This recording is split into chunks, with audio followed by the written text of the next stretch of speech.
new episode of R&D Garage, another unboxing video. Okay, so if you saw my stories on Instagram, you know I got a package from Cartel. Let's see what it could be. I don't know. And this was not sponsored at all. Cartel does not sponsor me, unfortunately. Okay, let's open up this big guy.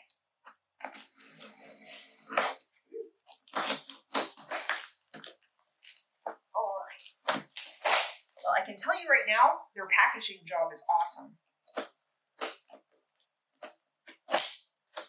And they've got those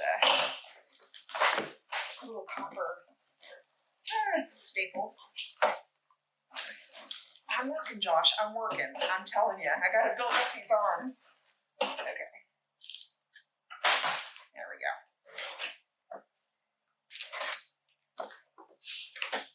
Okay. You guys ready? You guys ready? Let's get these out. Yeah, this is definitely well packaged. There we go.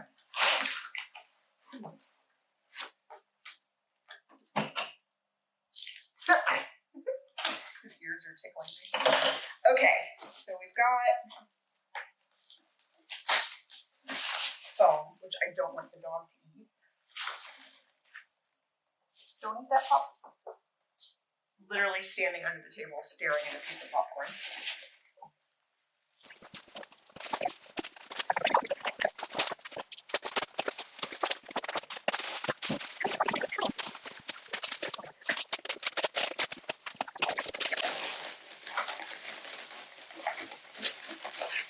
Okay guys, I'm going to do the rest of this unopening and show you what's in here. Welcome to my K20 head by Cartel. This thing is absolutely gorgeous. So we've got some CNC work right in front here. We've got the SuperTech valve train. We've got under here, look at these chambers. Obviously the diaper is on there so they don't get scratched, but how gorgeous is that? Give you guys a look. And of course, it also came with OG series cams that I'm excited to put this all together. I want to give a big thank you to Jeremy, who made this whole process at Cartel super simple and easy. And I also want to thank Mike Kojima, of course, my mentor, because he has been just kind of answering every single question I've ever had. He's been with me every step of the way. And honestly, this is what he recommends. And if Mike Kojima recommends a part for your car, you buy that part for your car. So that's where we're going to leave this. Can't wait to put it together. Can't wait to show you how.